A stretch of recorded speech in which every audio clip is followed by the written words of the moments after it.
aujourd'hui sur l'accompagnement quand on cherche un emploi avec une coach emploi. Bonjour rebonjour Françoise Parage, vous travaillez pour l'AFPA, voilà, qui accompagne également, qui s'occupe de formation, mais qui accompagne aussi les personnes en recherche d'emploi. C'est important de se faire coacher quand on cherche un emploi? On ne peut pas faire ça tout seul? Tout dépend du degré de l'autonomie. Justement, quand nos stagiaires arrivent en formation, certaines personnes ont plus le besoin d'être accompagnées sur tout le processus que d'autres. Quel type justement de dispositif est mis en place pour aider ces personnes qui sont en recherche d'emploi et qui sont un petit peu perdues face à cette quête? Alors dans le cadre de la formation professionnelle, donc la formation reste un outil justement pour retrouver un emploi, et on propose ce service qui est l'accompagnement emploi global sur tout le parcours de formation. Et donc concrètement, ça passe par quelles étapes? Toutes les étapes du processus du recrutement, donc ça va du CV à la lettre de motivation, comme une simulation d'entretien d'embauche ou rencontrer des employeurs dans nos locaux. Alors justement, sur le CV, ça reste l'incontournable. C'est important d'avoir un CV, le recruteur, c'est ce qu'il regarde en premier? Oui, le CV reste la carte de visite du demandeur d'emploi. Maintenant, il faut quand même qu'il soit clair et concis et attrayant. Et attrayant. Alors, à l'heure où beaucoup préconisent l'anonymat sur un CV pour justement éviter la discrimination, eh bien, il y en a d'autres qui font le choix de se filmer. Voilà, un CV vidéo, c'est comme ça que ça se l'appelle. Ce sont aussi des exercices sur lesquels vous faites plancher, entre guillemets, vos demandeurs d'emploi? Oui, on utilise de plus en plus la vidéo pour des simulations d'entretien, comme le CV vidéo, justement, pour une prise de confiance et le travail avant d'avoir un entretien d'embauche chez un employeur. Alors justement, à quoi ça ressemble un CV vidéo? À quoi ça peut ressembler en tout cas? Regardez ce petit extrait que vous nous avez confié justement, Françoise. Bonjour, je m'appelle Eric et je suis à la recherche d'un poste de technicien de maintenance industrielle. En 2015, j'ai validé une formation dans ce domaine à l'AFPA. Après une vingtaine d'années d'expérience dans le transport routier, j'ai acquis des compétences managériales dans le respect des règles de sécurité. Je m'intègre très facilement dans une équipe et je sais travailler en autonomie. Entreprenant et passionné de bricolage depuis tout jeune, j'ai installé moi-même mon plancher chauffant géothermique. Curieux, je suis à l'affût des avancées technologiques afin d'optimiser la sécurité et les performances des matériels. Dans l'attente de vous rencontrer, je vous dis à bientôt. Voilà, Françoise Parage, voilà un exemple de ce que vous faites avec vos stagiaires pour les CV vidéo. C'est quoi l'intérêt de ce type d'exercice?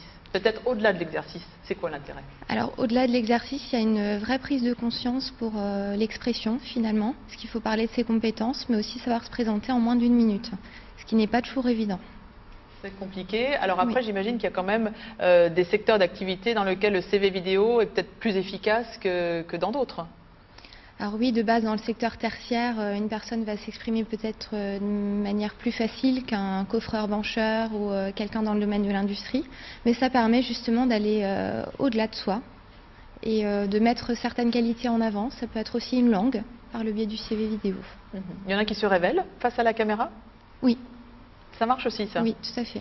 Nicolas de Brevers, c'est le CV vidéo, ça fait aussi partie des techniques sur lesquelles vous travaillez au sein de Pôle emploi? Non, pas aujourd'hui, mais j'imagine que c'est quelque chose qui pourrait exister dans les prochains temps, hein, toujours dans cette logique de dématérialisation. Et puis, comme le disait la collègue de l'AFPA, effectivement, le fait de se présenter, on pourrait dire, c'est un entretien avant l'entretien d'embauche, donc effectivement, c'est primordial. Michel Fac, vous êtes caviste, vous avez trois antennes, vous avez recruté du monde déjà, j'imagine?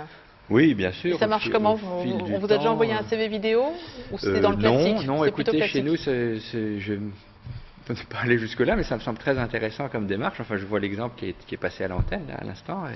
C'est bien parce que ça permet d'avoir, c'est vrai qu'un CV, on reçoit beaucoup de candidatures spontanées par courrier ou des gens qui se présentent en boutique chez nous. Mais ça ne permet pas souvent, c'est trop bref. Alors, le CV donne une idée, une petite image de la personne, mais c'est vrai qu'un CV vidéo, ça me semble très séduisant pour aller plus loin dans une petite connaissance de la personne pour aller sur un rendez-vous après, bien sûr. Bien sûr. Françoise Parage, qu'est-ce qu'il faut mettre dans un CV vidéo? On l'a compris, il faut que théoriquement ça fasse moins d'une minute? Oui, idéalement, c'est mieux, moins de 2 minutes.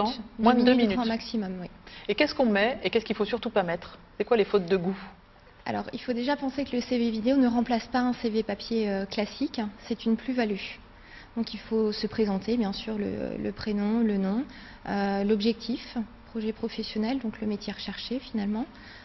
Parler de ses compétences, mais aussi de son parcours, toujours orienté par rapport à la recherche d'emploi.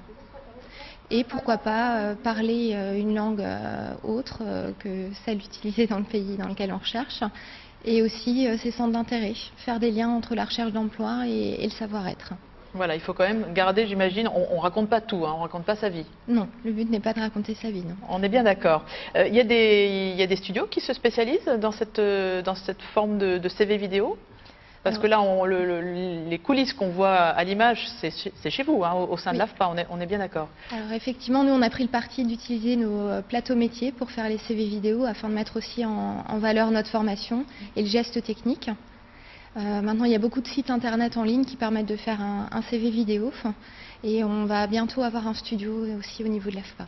Très bien, mais merci beaucoup en tout cas pour cette intervention. Pour en savoir davantage, évidemment, il y a le site internet de l'AFPA, afpa.fr.